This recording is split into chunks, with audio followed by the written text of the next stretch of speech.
Hi, good morning, everyone, and welcome to the Sunshine States webinar. We have a panel from the east and west coast of North America from Sotheby's International Realty, and we're going to be discussing the Southern Californian and South Florida markets. So we have a really great panel today. From One Sotheby's International Realty, we have Fernando de Nuñez, the Executive Vice President and Chief Economist. Hi, Fernando. Hi, everyone. And we have Ignacio Gonzales from the International Business Development Division. Hi, everyone. And then for Southern California, we have Joseph Cilic, the Associate Broker at Sotheby's International Realty LA. Hello. And then myself, Tamara, Bakir, I'm from Vista Sotheby's International Realty. I'll be discussing Southern California with Joe today. So the first question, I would love to hear if you could describe your markets right now. What's going on in South Florida? Well, South Florida has, since the beginning of the pandemic, has been at the first 30 days were tough. No one really know what's going to happen, and no one knew how long this new reality was going to last. So we've seen a significant drop in sales pretty much in early March and beginning of April. But since then, the market has been rapidly reacting, and we're getting a tremendous amount of inflow from other U.S. domestic market, especially in the Fort Lauderdale, Boca Raton, Palm Beach, and the Treasure Coast area, more than in Miami. That's a little bit more international in nature. And the numbers are being fantastic. The single-family homes have been trading faster than in the last 18 months. Days on the market are dropping, inventory is dropping, price per square foot is increasing. The condos have seen a significant drop in volume in comparison with the single-family homes, but it's quickly reacting. Well, if you understand our market, we have very large condos in Miami and very boutique-oriented projects in Fort Lauderdale, Palm Beach, Treasure Coast, and these boutique condominiums have been also trading very well. What we're seeing is that the consumer preferences is shifting away from more density. So people are looking for less dense household options like single-family homes, townhomes, and boutique condominiums.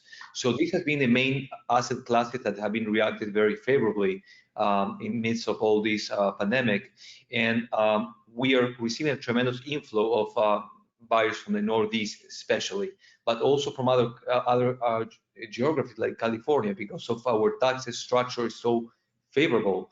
Than these 65 million baby boomers that we have in the United States, they're choosing where to retire, and right now they're making a move. Some people are also saying, do I really need to be here? Like New York, Boston, or because of the weather and etc. They are learning how to work remotely, and they're saying, why not choosing our lifestyle? That's why they're in California or Florida or even Texas or Arizona, some other markets that they are trading favorably because of all these changes. So we have had a tremendous run, especially in the new debt division. We are 15% up towards the entire last year, so we can't complain. 1000 Museum, that is our crown jewel, has exceeded $100 million in sales year to date. That's the project being designed by Zaha Hadid, a 62-story building overlooking Biscayne Bay. It is just fantastic. So it's a piece of art. So if the projects are well priced and the properties well priced, they're moving. Sellers that are being stuck or especially in the condominium market, we're seeing that they are taking longer to move. That's pretty much the summary. The norther we go, the less inventory and the less the lower the days on the market. That's pretty much the dynamic that we're seeing in Southeast Florida. Joe.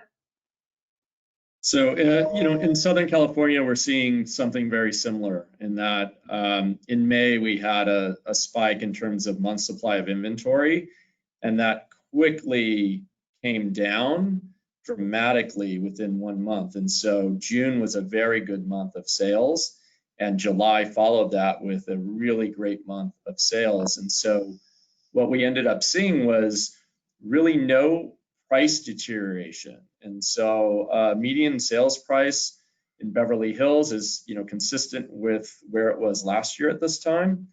and in our other surrounding markets as well, although the number of sales has been down.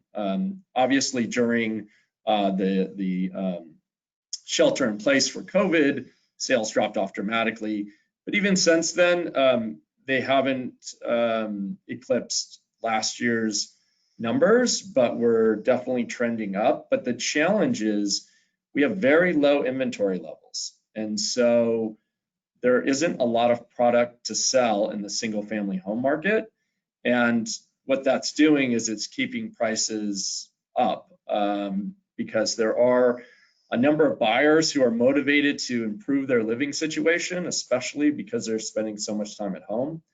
And people want amenities in their homes. So in the past, you could belong to the country club and you could go use the pool and the tennis court and all of those things. But at this point, people want that at their house because they're keeping away from other people essentially. And so I have a listing that's coming up actually that's interesting because of that. And that listing is on 3 acres. It has its own north-south tennis court. It has a swimming pool, guest houses. And one of the things that makes it especially interesting during this time, because people are working from home, is it has a 6,000 square feet separate entrance, separate motor court space that could be used as an office. Currently has a theater, a golf simulator, offices, and a lounge area. But people want to be able to work from home right now.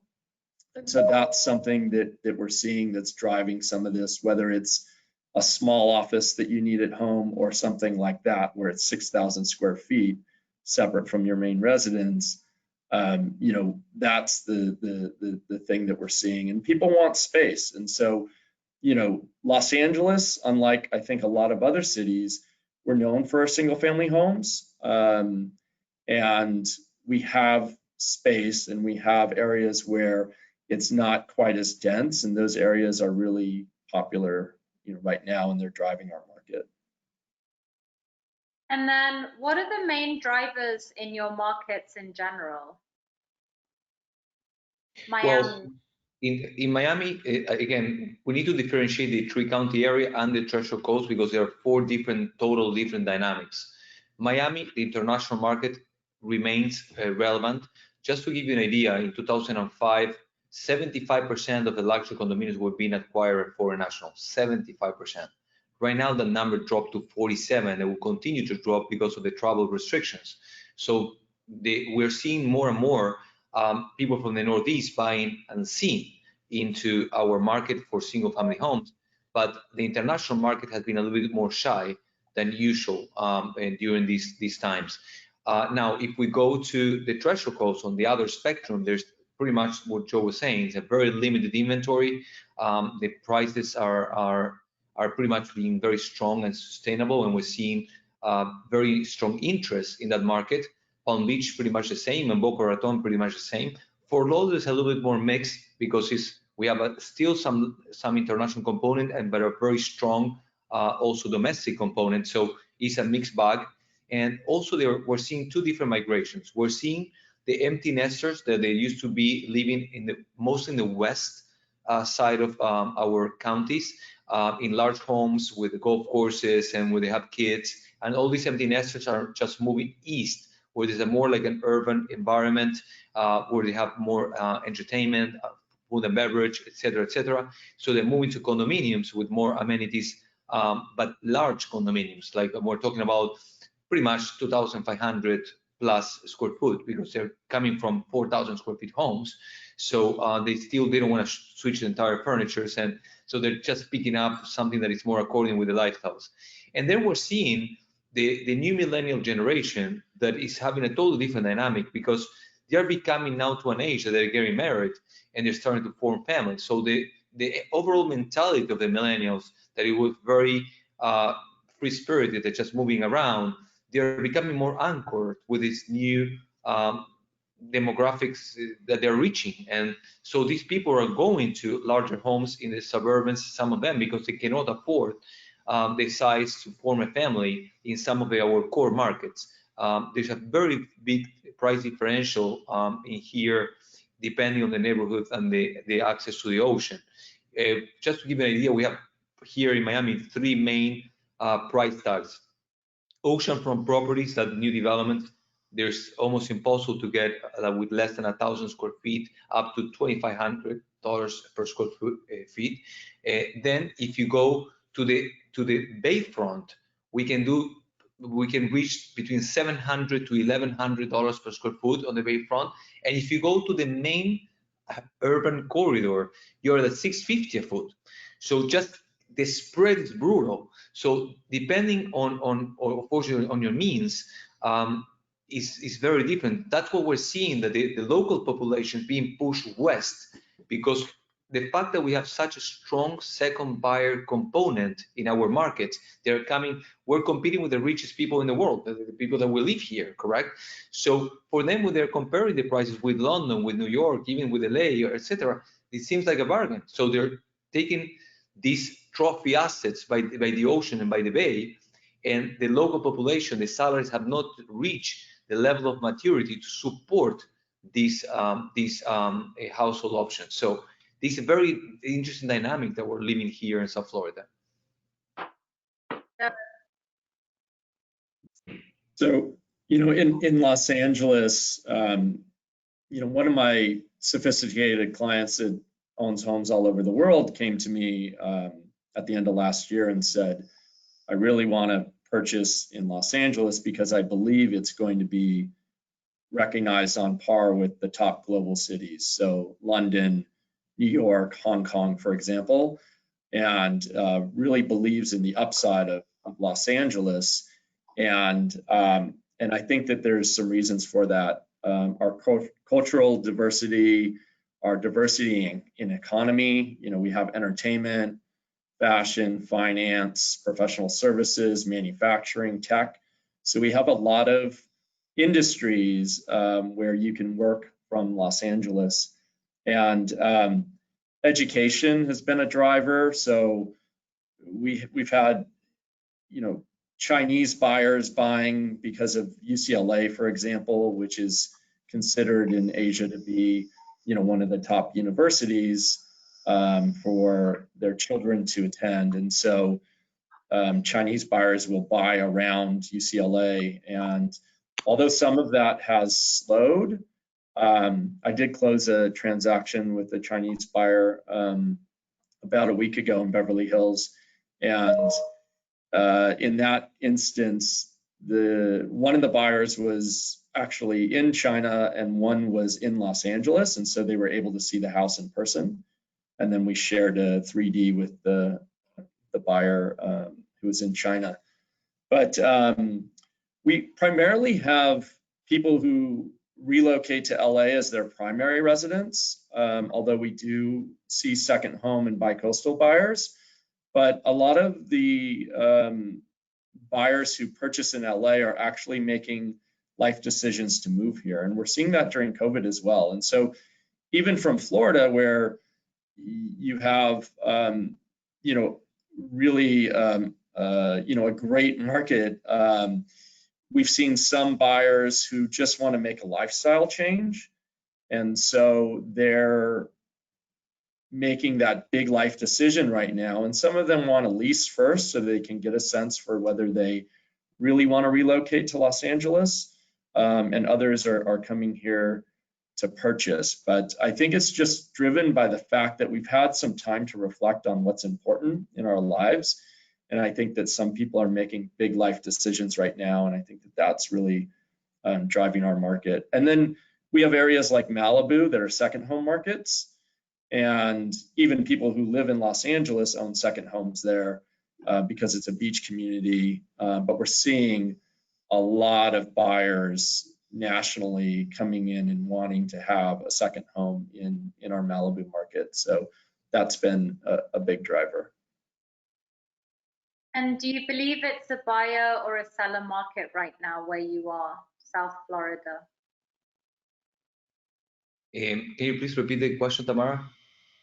Do you believe that right now it's a buyer's market or a seller's market where you are? Well, it's very interesting.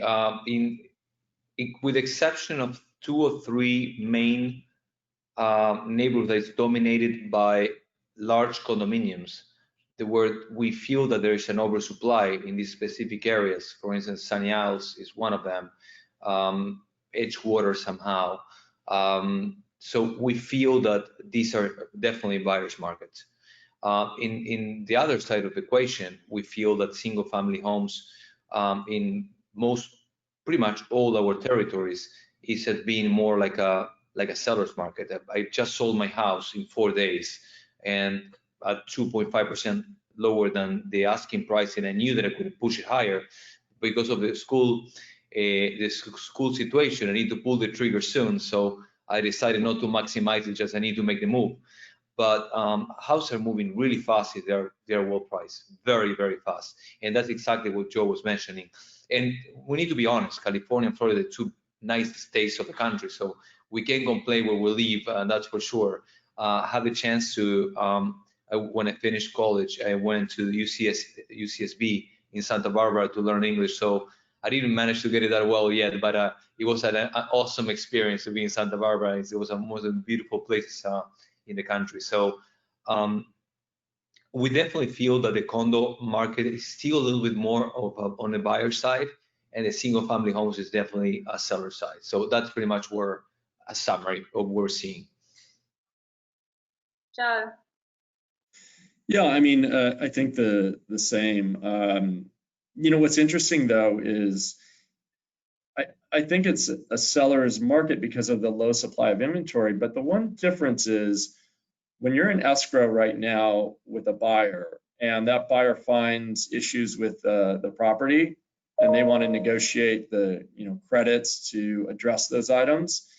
If sellers don't give in, the buyers bail out. And part of that is because the buyers, while motivated to get into their next home, they also feel like there is some uncertainty in the market because of what's going on. And so I'm telling sellers that you have a great buyer in escrow, work with them to close that deal, because the ones that don't, some of those homes then come back to market and actually sit.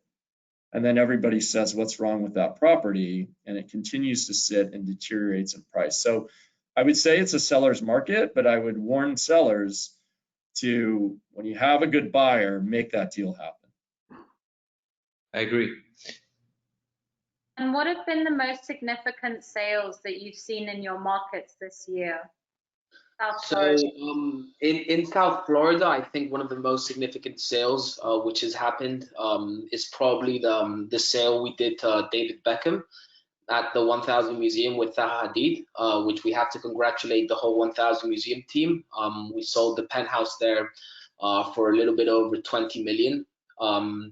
We then sold another unit at 1000 Museum to another football star. So we could say that once Beckham decided to purchase at 1000 Museum, it's been a kind of domino effect, and we've had plenty of sales over there. A couple of weeks ago, one of our agents, Joelle, she also closed another sale, 1000 Museum, and it's pretty incredible that all of this has been done remotely. So I think we also have to give a good heads up and a congratulations to our marketing team at One Sotheby's, because they've really done a magnificent job providing the agents all the available tools to be able to close all these sales remotely. So I would say that's probably been one of the most important sales.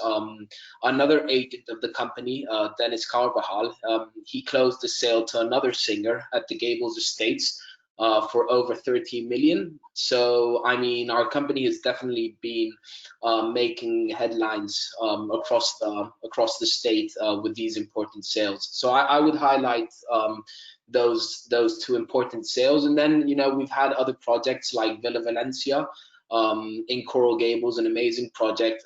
They've closed a few sales too.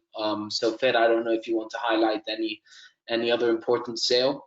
We feel that what has been interesting is that the average price of the development division last year we were about like 1.2 million. This year we're 1.9 something at $981 per square foot. And that's what been driven mostly because of how 1000 behavior has behaved, but also projects like Villa Valencia and Coral Gables is one of the first projects that incorporate the wellness component into the mix. So you can have like your shower will have vitamin C, you know, the lighting will help you to relax, the different type of light give you energy or help you rest in the day.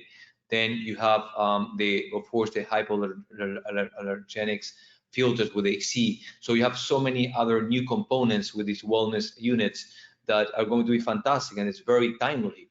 And that was when they put together this project. I feel the developer was very, in a way, visionary, because this was pretty much built for COVID. As a matter of fact, it's one of the projects has the largest component of amenities in terms of square footage per number of units. It's only 39 unit project, and it has a tremendous number of amenities in the building. The other project has been trading very, very well is Royal Palm Residence in Boca Raton. It's like 3 small towers, so you're not going to be sharing the elevator almost ever in your life. It's just across the street with the Boca Resort, and has all these amenities as well, and beautiful golf and intercoastal views as well, and even the ocean in the higher floors. So I feel that these projects are trading really well. We're seeing where the velocity has dropped is in typical condominiums that we thank God that we don't represent currently. We have 300, 500 units, and the music has stopped because the people they don't want the density, and this type of project mostly sought after by international investors that they are unable to come. One of the beauties of this pandemic is that we have all learned how to use the technology that existed. All this technology that we're using today existed, but we were not so well versed. So we have seen a huge improvement in the adoption rate of this new technology. And we had our first sale that was 100% done virtually, from the initial showing, from the walkthrough at the closing, all the e-notarization, everything with the DocuSign with the banks, every single thing was integrated. So from A to Z, and we promoted this because it's one thing is just to sign the contract, but we done a closing from the initial showing to the closing in 30 days, everything virtually. It was amazing. It was a $2.4 million transaction. So I feel that the market is this will help us in the future, all these new tools, because now we can reach out our feeder market in a much more cost-effective way. And you need to remember that Florida is attracting 902 people per day. So from 55% of that, they come to Southeast Florida.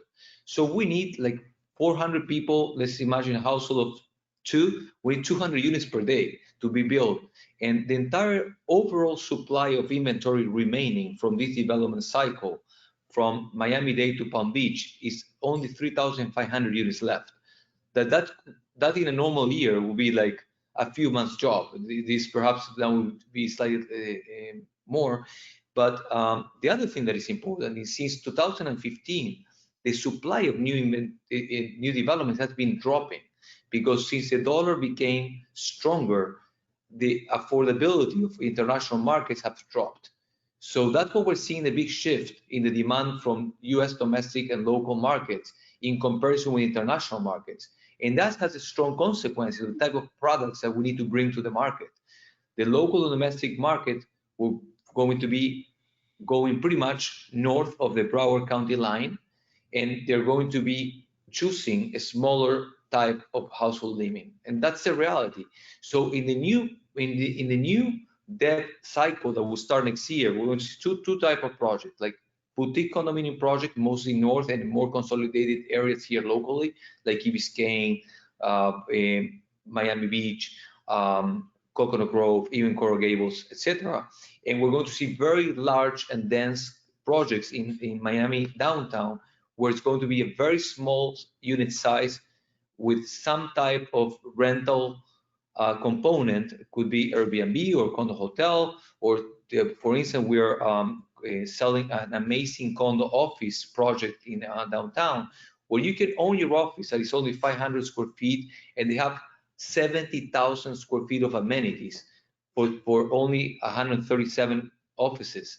that could, these are folios. Some people are buying 4 or 5 or 6 and they're combining them, or they can buy the entire floor. So each of these only 5-story building, the office component, where you have in each floor you have different amenities, from meeting rooms, training center, mini lounge, etc. All this in each one, and then you have 70 square feet of amenities that is all integrated with the outdoor living, that has even pool, gym, business center, food and beverage operation. The retail have like a Eat Italy in New York, like all in the retail, and this is located in a very strategic point of the city, because it is just by the port of Miami. We have a Metro Mover station. It's our local means of public transportation here locally, and you're like 1 block away from the Brightline. That is a new speed train that connects Miami to Fort Lauderdale, but now Aventura, Fort Lauderdale, West Palm Beach, and then it's going to go to Orlando. So, and this is fantastic because it's going to be the super important hub, and this is starting $300,000. So these type of units, less than $500,000, we're going to be smaller, more investment oriented, and very international oriented, and that will be sold primarily internationally in the beginning, and towards the end of the construction cycle, you're going to see an increase of local buyers. Because also remember that the way that Florida operates, we require 50% deposit during the construction. For U.S. domestic buyers, that is too much. They are not used to that. So, and they're not used to wait for a 60-story building 5 years to be completed. So these buyers, they come towards the end. International buyers, they're used to buying in their home countries, especially Latin America, putting 70 or 100% during construction. So that for them it's a bargain to put 50%. So now what we're seeing is that international projects are still sticking to the 50%, but the developers that want to access the domestic buyers, now the deposits are pretty much 30%. So it's somewhere in between. So this has been the main changes that we're seeing in our market. Yeah, and it's important to highlight in this office condo called Creative HQ, which is mainly, as Fernando mentioned, targeted to foreign buyers, especially in this first initial phase. The developer offers a very interesting plan, which is a 5% interest on the deposits. So we could say that, you know, once you put your deposit for the office condo, you start generating money straight away. So all that money is then deducted from the final price. So that is one of the components we're offering with this office condo called Creative HQ, which, as Fernando said, is an amazing investment opportunity. Thank you. I want to move the development division there, so I'm negotiating with Maya and Daniel. So we have all the amenities, and we have all the projects spread out. Right now, we're representing 20 projects, and we have been driving like this last year. This year, that was not the case. So the lease is very happy. We were not putting so many miles in the cars, but in a way, it would be awesome to be close to the Brightline and to have an access to all our markets just a few minutes away. The Brightline has been amazing. You go sit there, you're with your computer responding emails, and you don't have the sensation that you spend the entire day meeting people and super behind with emails and documents, spreadsheets and contracts. So it's a great experience for anyone that is truly working on the go all the time. Yeah, and I think we could say the same thing about the international travel, for example. I think this pandemic, as Fernando said, you know, it's given us the opportunity to actually learn about all these online tools. You know, we used to travel quite often, especially to Latin America, even Europe, and we used to spend a lot of money, you know, organizing events at expensive hotels, organizing presentations, which we obviously still have to do, you know, because there's nothing like meeting people face to face. But it is true that with this global situation, we started learning how to use these online tools, and we've been able to do very similar events to what we used to do in person with Mexicans, with Peruvians, with Argentinians. And we realized that we obviously don't spend any money. People actually attend the meeting. They actually are more focused during the webinars. So, you know, I think we always have to try and look at the positive things about these situations, and this has definitely been one of them.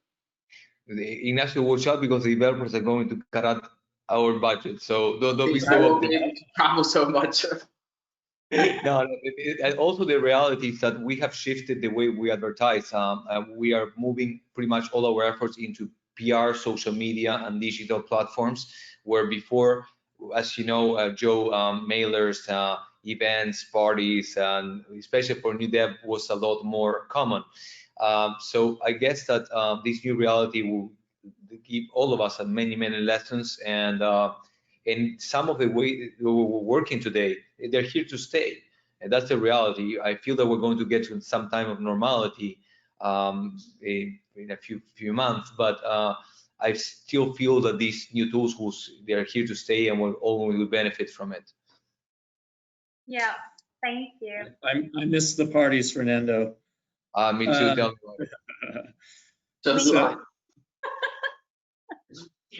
Tamara, do you remember we had our first dinner in Dubai with Lee, that we went to rest? Do you remember? That was amazing, and that was the good times. We were visiting the affiliates, we were meeting them, taking out for dinner, getting to know our top agents. That was the good old times for now. Hopefully we get back soon. We will be back soon for sure. This is not the new normal, it's very temporary. I want to focus a bit on the condo market. So I'm going to start talking a bit about what's going on in Los Angeles. So it's true that LA is known very much for its single family home market, but there's obviously a scarcity of land and there's a scarcity of inventory. So in that case, the only thing that you can ever do is go vertical. Something that's been really interesting is that obviously at the beginning of COVID, there was this very strong reaction that, oh, you know, the condo market is going to fall, and it did, you know, it did fall. But actually the interesting thing is that if we look at the numbers this year compared to last year, it's only down about 2% in price, which is really interesting. Also, it seems that there was a very strong reaction with COVID in the beginning, but the momentum is picking up again. So last month, there was actually 499 condos sold in this market. And that was an 18% increase in June over May. So, you know, I still have a lot of faith in this market. The interesting thing as well is for sure that the condo market is more affordable. So, you know, the median price on average in LA for a condo is around just under $500,000. But it's really interesting when you look at the luxury part of the market, it's a very different story. So in the end of 2019, in the fourth quarter, we actually experienced a 75% increase in condo sales in that quarter from the rest of the year, in the luxury market being the top 10% of sales. And the median price actually rose 17%, bringing it to around 2.2 million. The difference is in our market, I think, I mean, of course, after you'll speak about South Florida, but I think that the appetite is just a bit different here. It's kind of been a bit convenient with what's going on with what people have wanted after COVID. Here, what's very popular is not really the dense high-rise projects. It's more low to mid-rise, larger units that are high, you know, with amazing amenities, and serviced residences have been very popular. In West Hollywood, we've actually experienced record prices per square foot, $3,000 to $4,000 a foot. In boutique developments, you know, the kind of size like 20, 30 units. A lot of them have also been serviced by the Addition, by the Montage. Those have been really popular, and a lot of the stuff that's coming up as well has been, you know, that kind of size where the units are starting at around 2,000 square feet. So luckily that part of the market hasn't really been hurt. And the interesting thing is that a lot of tenants are now buying their homes because obviously the mortgage rates are at an all-time low right now, and people are running the numbers and seeing that, why am I paying rent when I can buy the condo that I live in? So you're seeing a lot of entry-level people coming into the condo market, which I think is making it stronger again, because at least they're owning something rather than paying rent. And then a lot of the empty nesters as well are moving back to the condo market. So I don't think that the picture of the market is as negative as a lot of people are saying, for sure. There's definitely a lot of pent-up demand. What's kind of suffering, I believe, in that market is the apartments. The thing is that there was this massive trend last year and the past couple of years in construction where people were going, you know, into massive high-rises with incredible, like 5 floors of amenities, but yet the 1-bedroom size was starting at less than 500 square feet.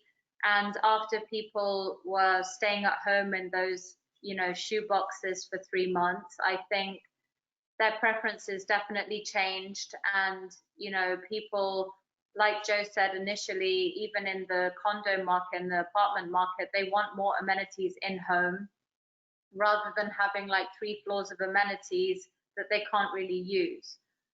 So what we're seeing as well on the apartment front in the lease market is that people are signing larger units now. There's a lot of inventory in the high rises with the small units because people can't even use their amenities. But overall, I think it's positive. And on the new development side, we're seeing a lot of small lot developments happening as well, which is interesting. I think that, you know, our new developments here are definitely low-rise, mid-rise, and townhomes.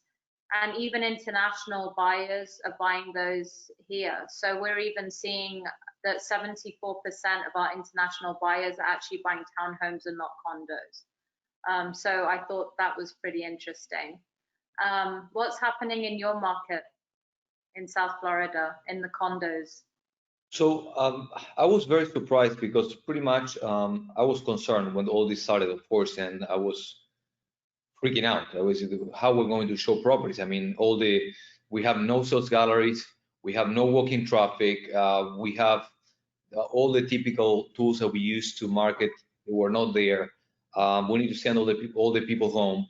So it wasn't funny at the very beginning, especially when you're running so many projects. But the reality is that we have seen that the resale market on the condo side, that it needs to be healthy, because if the resale market is not healthy, the new debt at the end will suffer one way or the other, because everyone understands that the new debt will have a spread between 20 and 35% more because it's new, the more amenities, better quality, and they need, in order to put at par the amenities and the finishes, you need to invest a significant amount of money. And here in the United States, repairs are expensive. If you go to other places in the world, like even in Spain or Italy, where the manpower is a lot cheaper, and you can see that people can spend $20,000, $30,000 on a renovation, and it makes some sense.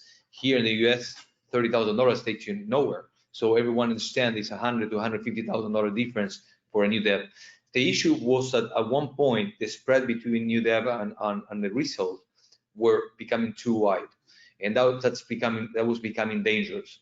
So right now, because of the easing of the supply, this number has remained steady, and the resale has been absorbing more because we're having less units delivered per quarter.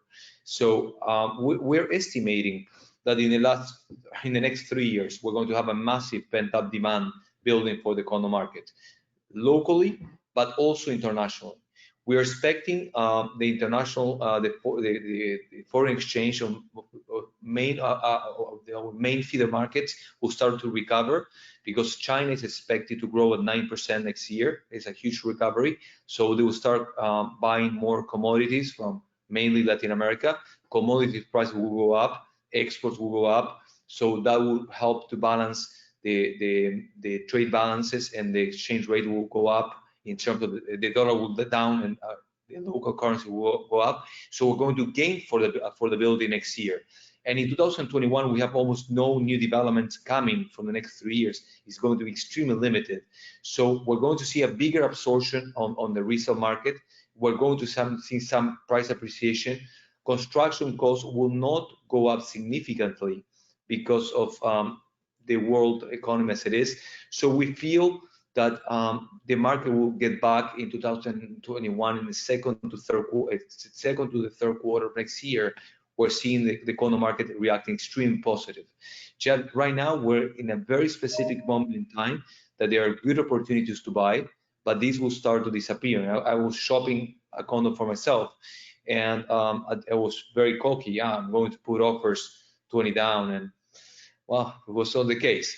And all of a sudden, after 2 of the units that I was looking got sold, I shifted gears. That's the reality. So it was a good temperature for me to understand how the things were really working. I totally get with Joe when the sellers become also too cocky that they're not going their way. So the market is reaching a fine balance. So both buyers and sellers, they need to understand they need to leave something on the table to make this deal happen.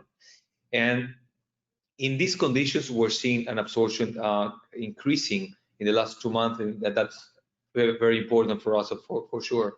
But also we see other markets like Vero Beach, for instance. There's almost no inventory in Vero Beach. Vero Beach, I don't know if you know the area, it's called the Treasure Coast, and has the highest concentration of Fortune 500 CEOs retiring in this area. It's extremely, extremely affordable. The place is beautiful. You cannot build over 3-4 stories by the ocean. So it's a very low density environment. The beaches are wide, they're beautiful. And you can get a brand new condo at $800 per square foot. And they're just fantastic. You know, where we have a project that's called 8050 Blue. There is only 23 units with cabanas, pool, very nice setting. And we're launching right now another project called Vero Beach Ocean Club that is going to have 31 homes on the other side of the main artery that goes to the ocean, and 13 oceanfront condominiums that will be connected with an under bridge passage that is going to be the first community to have pretty much walking access to the ocean. You live in one of these homes, and they're starting at $1.6 million, and that's a very nice homes. So you have your infinity pool, you have your gym by the ocean, you can still have your own pool with your own amenities, as Joe was describing before. It's 100% right. People right now, when they're choosing condominiums, all of a sudden the plus den become really usable because the people were not thinking about working from home such a long time. So dens were like, it was a nice to have. Now it's almost a must have. So it's very interesting how floor plans will change in the future with the new devs. I feel that these home offices spaces, or flex spaces as we call it, for the kids to do homework, homeschooling, your office. So all these things that are going to be coming into the mix, and it's going to be very interesting.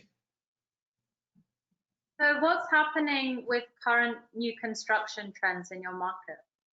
The supply is pretty much stalling. I mean, we're not seeing large projects coming to the pipeline. We're seeing boutique condominiums that are in the process of being designed, approved. We were expecting all these projects to hit the market in the second quarter of this year, and then the coronavirus happened. So our pipeline in terms of new developments, launchings, have been postponed to the third quarter of this year, and even the fourth quarter. So everything, like the new devs, stopped the music for a while. You know? So Creative HQ was the last project that we launched, and it was in March. So and we were surprised, and I need to congratulate the team, because the numbers that they're getting with pretty much zero marketing dollars in terms of traffic to the virtual presentations. We put together an amazing seminar about how the condo office works, because the same thing that you were describing, Tamara, that now the people are willing to buy instead of rent, is the same thing with the offices. But the issue is that the overall supply in South Florida, there's only 5% of office for sale, in comparison 95% of the market is for lease. And that's, I guess that's something that is across the board in the United States. There's not a lot of options to buy offices, especially Class A with all these amenities. So we are very bullish with this project. It's just about timing right now with the international market, and of course the office sector, that there is a perception that it will die. I feel that the office sector will not die. It will just be retransformed, and other things will come into the equation to have a better outdoor integration, to have a better like individual AC units. I mean, there's a lot of things will be changing. No one wants to be in an office from the 70s with a central cooling system right now. So these are the type of things that we're going to be shifting. And I feel that Creative HQ has also been designed very avant-garde with what's happening with the pandemic. So we feel that this is a tremendous product, and we are, Ignacio, we're like 20-something% sold already. So it's good, but for being launched in the middle of the pandemic, that's a reality. I mean, so and this is a very international project in nature, and unfortunately, the pipeline is huge, and we are landing deals, but not at the speed that we want because of everything what's going on. But the exposure has been tremendous thanks to all these new tools. And I mean, it is a kind of project that the Latin Americans, are seeking, because they've shifted a bit. They don't, they're not that interested anymore on residential. I mean, they'll always buy residences, but not that much as investment. They're seeking income-producing properties, commercial properties. So this fits perfectly for them. But it is true that the situation is currently, it's not an easy situation, but we're confident it will shift soon. So. Yeah. In our market, I already mentioned a lot of the trends, but one thing I do want to speak about is downtown Los Angeles. I think that's really the exceptional pocket of our market that I think functions and looks completely different than other areas. It literally goes against everything that's very LA about being very spread out. I think it's kind of, a lot of people liken it to be a mini Manhattan. It's all the high rises, and interestingly, I would say as well, 95% of that inventory is apartments. It's not condos. But the shocking number to me is that in the first quarter of 2020, the rentals were actually at 89% occupancy, which I thought was incredible, which was even higher than Q1 in 2019. That was at about 83%, so it keeps growing. The rents are definitely coming down a bit, but what was interesting to me is that if you've got all that inventory, which is probably 2,000-3,000 units, and you're still getting those occupancy rates, there were only 113 condos that were actually sold in that area. So I think what's going to happen in our development market there is there's going to be a lot more condos coming. We've got some really exciting projects coming up.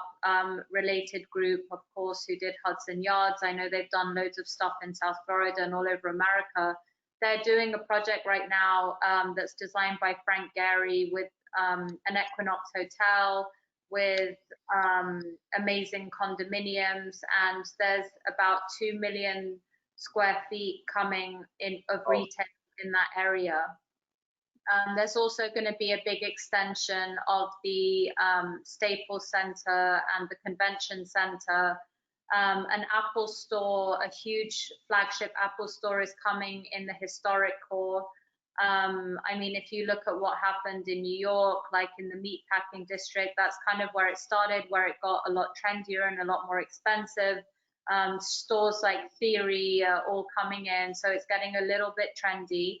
And then one of the major things that I think is happening is there's a massive metro that's coming in. LA has never had good public transport. It just never did. And now finally, the center of that is going to be in downtown, and this metro is going to connect all the way through, Beverly Hills, West Hollywood, going all the way to Malibu. So I do believe that, the development and high-rise construction here is going to be a big thing in the next 5 years. But yeah. by the way, I'm very, very interesting to hear that stats, because if you see the amount of potential development sites that we have right now, from pretty much Brickell to Bal Harbor, no, there's almost nothing there. There's a few on the bay side and very few on the ocean front, correct? But where we're seeing the most amount of potential development site is in Miami downtown. That has been totally neglected. It has been like everything was, Brickell was exploding, Edgewater was exploding, and all of a sudden downtown was just there, like just waiting for something to happen. And now we feel that the first domino pieces are coming into place, and we're going to see a rapid transformation of the downtown area that was pretty much not walkable, was not enjoyable. It was very disjointed. We have very nice project, awful project, almost like an empty lot, you know, it was like, it didn't flow, correct? And that's what's going to be changed in the 3-4 years. So I agree with you, Tamara, that LA has the same thing. Now that I remember downtown LA, there's a massive opportunity for the rejuvenation of this area and to make it thrive, because we're seeing that if you understand the urban trends, in the Middle Ages, all the cities were just built near to the water. They need to have access to the water. That's unfortunately the only way they can survive. Then when the massive production of cars, the American dream was born, with all the suburbans being built with the large homes, with a pool, and that was after 1945, after the Second World. And now we're seeing a reurbanization where the people, they're valuing their time, and they want to be living closer from what their lifestyle is all about. And that could mean many things for many people, correct? And now with the pandemic, this shift is a little bit more questionable than what direction we're taking. But before the pandemic, we're seeing there was a very clear trend that the people were going to more urban settings, and they wanted to have the work, live, and play pretty much type of lifestyle. And I'm very curious to know how this is going to envelop from now on, because we feel that will continue to be the case, but then we need to have some major changes in the design of the buildings and in the amenities for the people to feel comfortable, because it will take some time for us to adjust with everything that happened. I mean, you know that as human beings, unfortunately, our memory is shorter than they should, because we forget our mistakes too soon. But in a way, I feel that this will be very interesting what's happening. I'm very curious about our future, and I feel that I totally agree that downtown LA and Miami have a huge potential moving forward. Yeah. So what's going on with your international buyers right now, and what do you think are your main international feeder markets, and what are they buying? Well, as Fernando mentioned, we have noticed there is a shift. We used to rely a lot on international buyers, mainly from Latin America, but it's changed now. We obviously have more local, more national buyers, but the international markets are always there. I would say for the time being, it would be mainly wealthy Mexicans coming to Miami. You know, we rely a lot on the geopolitical situation of the countries in Latin America. So when the political situation is not that good, or the government reaction to situations like the coronavirus, we see there's a bigger influx of people coming to the USA, mainly to Miami, no? Before we did realize that it was more maybe investment oriented, but it is true now that we have more Mexicans, for example, or Chileans, people from Chile, looking to actually move and reside, relocate in South Florida. Chile, for example, which has always been the main one of the most stable countries in Latin America. Wealthy Chileans used to reinvest their money in Chile. We have seen that, you know, I don't know if you're aware, they've had big revolts over the constitution, and it's been some, you know, uncertain times in Chile. So we've seen that there's you know, a big interest of Chileans buying in Miami, not just to invest, but also to actually move with their whole family.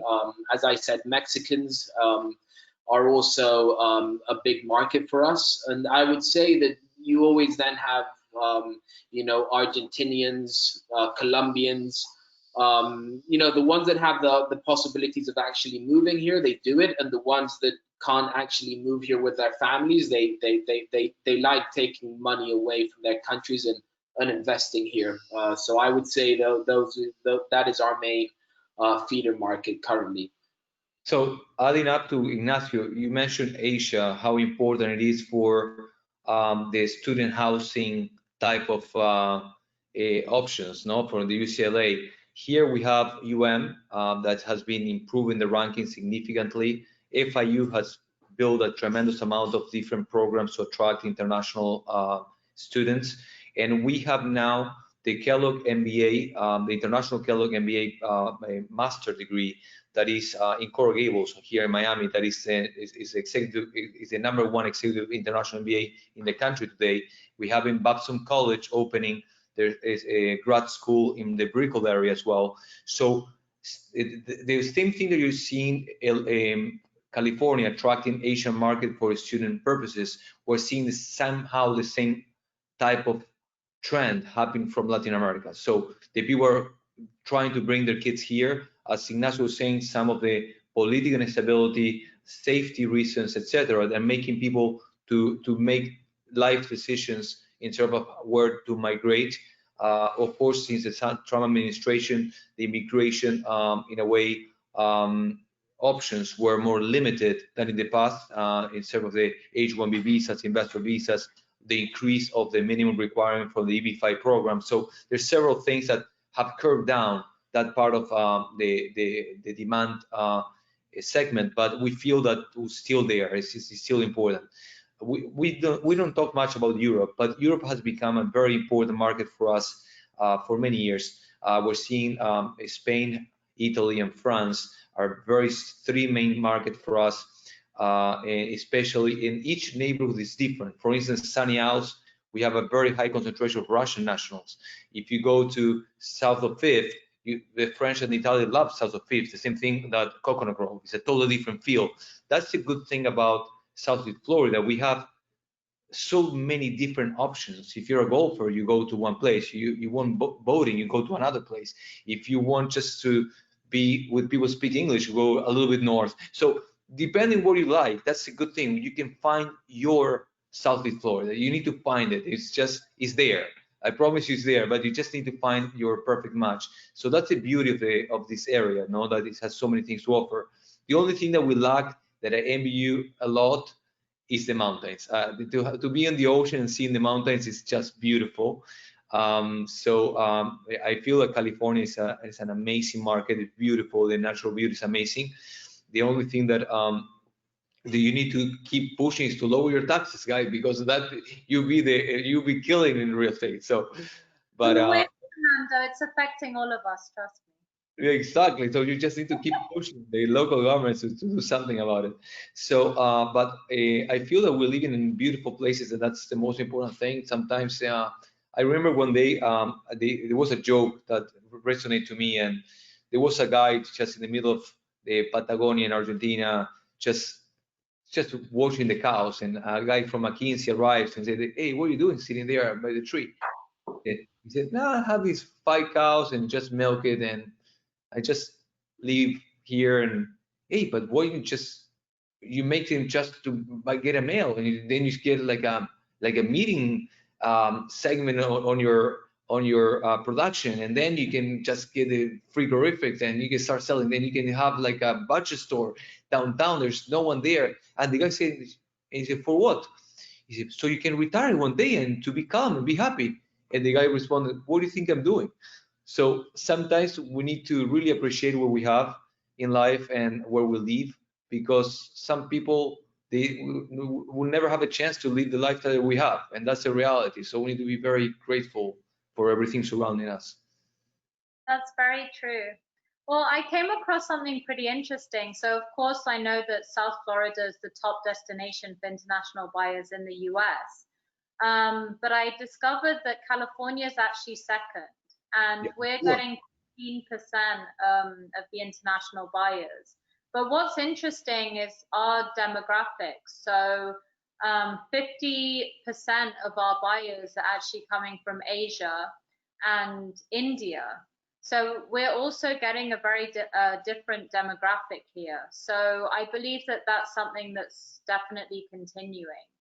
Like you said, I think the two things our markets have in common is, you know, amazing weather, beautiful scenery, lots to do. So I do think that this is definitely something that's going to continue after, you know, when they break free of all these travel restrictions. So just to sum things up, because I think we're running out of time, I just want to know two more things. What kind of returns and capital appreciation yield can buyers expect in your markets?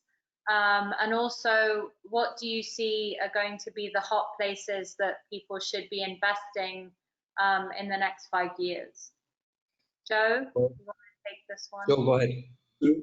Yeah, so you can get about a 4% cap rate, but people in Los Angeles tend to buy for the stability. So our market is very stable. And they used to say that it doubles every 10 years in value. But if I look at the last 10 years, it's about a 75% increase. I bought some properties in 2010 or around then, and they're worth about 75% more than they were worth then. So we get a lot of appreciation, but your return on capital in terms of cap rate is not as high as some other places, but you trade that for stability and appreciation. And then in terms of hot markets, you know, I think that some of the gated communities in Los Angeles hadn't been really selling at a high premium, but I think the idea going forward of being behind gates and very sort of private and protected is something that's an interesting, you know, investment. If your own home doesn't have a gate, at least being in a gated community is something that's desirable. And I'll say that we had a couple of very substantial sales since COVID, and one was $68 million, and another that just happened last week was $125 million. Wow. And so that's giving us the feel that these significant properties on acreage are really going to do quite well moving forward. And so my listing is $59,500,000, and it's a smaller version of the one that just sold for $125 million.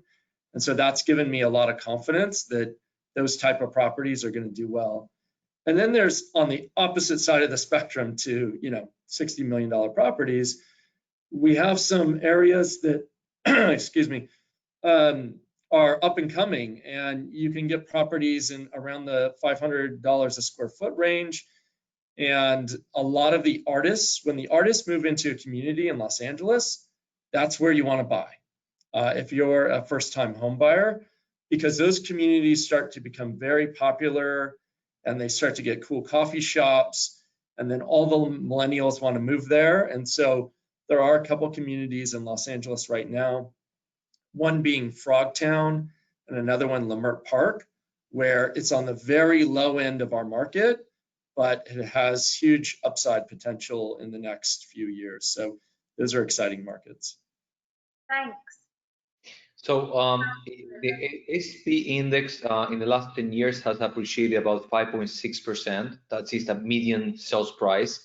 And as Joe was describing, some of the areas, like for instance, the waterfront homes, have the appreciation has been much higher.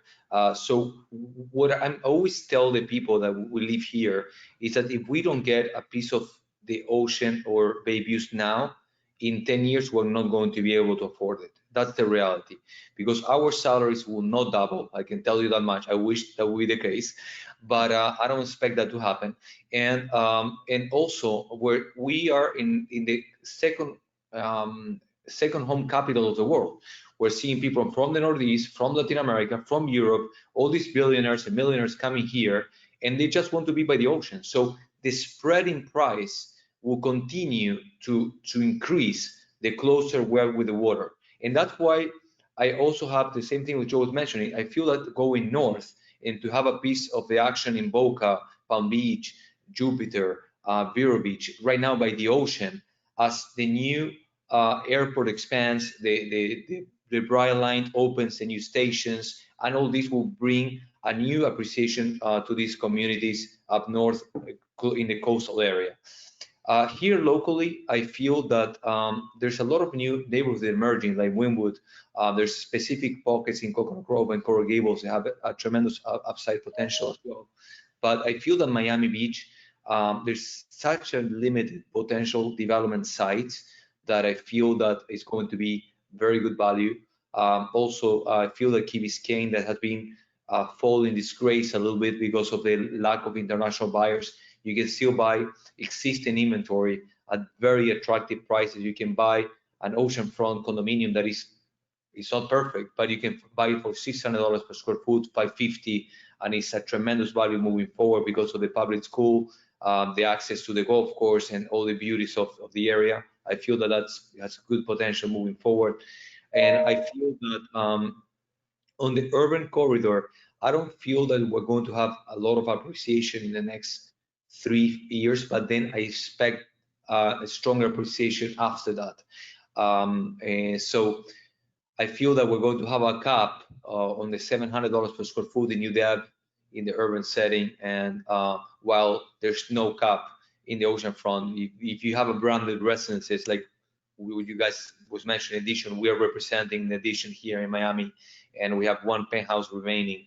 The sales have been fantastic, and the penthouse, a 3-story penthouse, rooftop, is crazy, and it's about $8.59 million. I can remember. It's a beautiful property, and it's fully furnished. So I feel that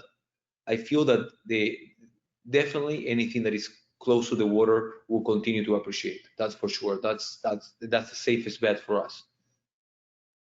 Thanks, everyone. I believe if anyone has questions, they need to put them in the text chat or just send an email. Thank you. Is anything in the chat? There Corey? are a couple of, yes, we did have sorry. a question. Yes, we do. We have from Pedro Buchanan. He is asking, is it possible to sell Carbonell properties at market price? And if so, what are the discounts that should be offered? Carbonell in Brickell Key? I guess so. Carbonell is one of the best buildings in Brickell Key and in Miami. The concierge and the entire staff has been there almost since the beginning. I live there, by the way. It's not that I know all the buildings as well, so don't take it wrong. I lived there 2 years when they opened. And it's a very solid building. It's trading at very good prices. I will definitely buy there. The 1-bedrooms you can get around $500 per foot. The 2-bedrooms you can go like $550, and the 3-bedrooms you can even go to $600. The 08 line is my favorite. Is the 3-bedrooms. But the problem there is that you start going north of the $2 million, and it's a very local market. So not a lot of international buyers will get there. If they have the chance to visit, understand the product, they might buy it. But unfortunately, you don't have that option. But I feel that I do believe, Phil, I do think Brickell Key is Tamara and Joe, just for you to know, Brickell Key is a small kind of semi-private island in Brickell, in the heart of Brickell.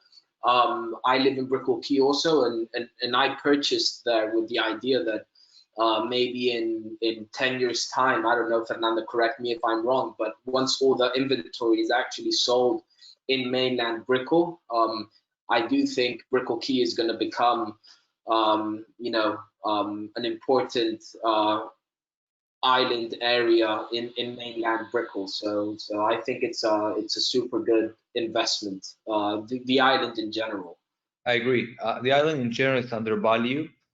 If you can pick up anything lower than $500 per square foot, with the exception of 2 buildings that are a little bit older, you should do it. Correct. The main issue is the buildings are actually a bit older. Where I live, for example, it was built in 1990. But my building actually is now, we've just gotten a loan approved to fix up all of the pool, all of the building in general. And I always try to say the same thing. Real estate is location, location, location. I have unobstructed views of the ocean and the city. When I think about the new buildings that have been built in Brickell mainland, I always say the same thing. In 15 years' time, they're going to be just old buildings. So that's my proposition, that, you know, Brickell Quay, the views you have, the privacy, the security, I think that's all going to be, you know, an important asset in the near future. So I agree. Brickell Key, Key Biscayne, and Coconut Grove waterfront and Miami Beach, Bal Harbor, Surfside are very safe bets for the future. Okay, I will direct this question to Joe because he's been quiet for a while. Poor Joe.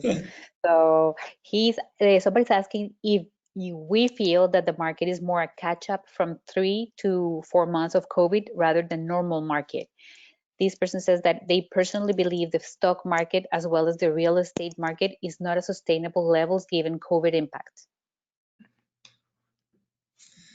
Yeah, I think that that's something that we should, you know, have on our radar for sure, in terms of, you know, why the stock market is at the level that it's at when we suffered one of the most significant economic challenges and unemployment, you know, rates in the history of our country. So I do understand that. I do think that what's interesting is the wealthy have more money than they've ever had before. So when I'm talking about, you know, 6, 7, 10, 20, 50, $100 million properties, those people have not suffered any sort of level of COVID impact. And they may with stock market declines when the stock market declines, but those people tend to make more money when the rest of the people lose money. In the entry level, though, when you're looking at it, I do think that jobs matter, and I do think that there could be some impact to that, although that market, interestingly enough, has been the most COVID-proof in terms of price values, has been the lower end, where the bidding wars here in Los Angeles have been quite substantial. So I don't know what's going to happen, but I do tell my sellers that I know one thing, and that is that the market is strong today. Inventory levels are low. If you have a property that has a flaw that you cannot correct, like it's on a busy street, it gets a lot of noise, I would probably, and you want to sell within the next couple of years, I'd consider doing it now. But there are certain properties that I expect to do quite well going forward. Paul Bloomking, I'm sorry if I'm not pronouncing his name correctly, but he's asking me to please mention elections. This is more important element than COVID. So can you talk about it? You want to go, and Joe, since you're... Yeah, I know we talked about this before we came live, and that is that, you know, in election years, typically the market pauses. And I do think that COVID is a very serious issue, though, that we typically don't have during the election cycle. So, but I think that there's two things that happen. People don't like uncertainty. And they don't like uncertainty with leadership. And so not knowing who the leader of the country is creating some uncertainty. And we don't know when there's going to be a vaccine or a cure or COVID goes away. And so you have both of those things happening right now. And I think it's fairly unprecedented. So it's hard to say what will happen, but I also know that people have money right now, and a lot of people want to make important life decisions where they improve their lives for them and their family. And I think that that bodes well for us in real estate because we get paid when people transact, and there's a lot of motivation to move, whether it's leaving Los Angeles, coming to Los Angeles, going to the suburbs, coming from the suburbs. People have some big life choices to make, and I think we're going to benefit from them. Honestly, sorry to interrupt. Honestly, I don't think people are really ready. You know, I think this COVID situation has, you know, maybe paused things a bit. And I think the election year is obviously, you know, it does give a little uncertainty, but I don't think people are going to be willing to wait again just because there's elections. I mean, I think people have had a bit of enough with the COVID pause. So I don't think people will be, there's obviously going to be uncertainty, but I don't think it will be a main fear factor to pause people from buying or, as you said, making lifetime important decisions. I would also say in the past elections with Donald Trump winning, there could be a little of uncertainty because he was a person that was kind of a foreigner, from general politics. But I would say that he's already been governing the country for 4 years. You may like him or not, that's another debate. But people have seen that the US is not crashed and the world is not over. So I think people, being Biden that wins, that everybody knows Biden, he's been, governing with Obama for 4 years, or President Trump is reelected, I think people have had enough of this paralysis with COVID, and I don't think the elections at this point are going to be a main fear factor. That's my opinion. I just want to go over the stock market 1 second and about excess of liquidity. This fiscal package that was put in place to revive the economy is pretty much almost 4 or 5 times higher than the package that was put in place in 2008. So this is the biggest stimulus package that ever existed in this country. And right now, as Tamara was mentioning, we have the lowest interest rates on the Fed discount rate, and also the US US 10 years, and also the 30-year interest rate. So this excess of liquidity is what's driving prices up, and also what is happening that we cannot be confused. All the IT sectors, health, biochemical, etc., they are going up, but the typical brick and mortar stocks are destroyed. So it depending your composition of your portfolio, if you were long in Amazon, Apple, you're having the best year of your life, and you're buying the $150 million house. If you're sitting with British Petroleum, and good luck, you know what I mean? Because there's a lot of biggers and losers in this sector. So the index doesn't mean anything, because some people are losing their shirt, and some people are making tremendous amount of money. And these valuations of the IT related companies, it is based on this new dynamic that you're seeing an upsurge in the times and screens. All these new IT platforms, from Zoom, from TikTok. I mean, it's all these new things that people are wasting more time and using these platforms is what driving the IT companies shares up, and that's the reality. I mean, I have never used Amazon in my life for the supermarket. I mean, that's the reality, and I'm spending now whatever $400 a week. So that's a new reality. So some companies are making great, some others are destroyed. So what is more interesting is how this will be affecting the multifamily sector, because you have two trends. Number one, commercial properties usually trend as a spread of the U.S. Treasury in 10 years, okay? But at the same time, after this pause in terms of foreclosures or whatever, now it's going to be the reality in terms of vacancies, foreclosures that is going to hit the apartment business, and we have no idea how that's going to impact that market, because now there has been several polls where the people were concerned about making the rent, because people that have been self-employed, they are in the hospitality industry, retail, these people are having trouble, as Joe was saying. The people that have money, one way or the other, they find ways to be diversified, insulated, and this is a buying opportunity for them. That's the reality.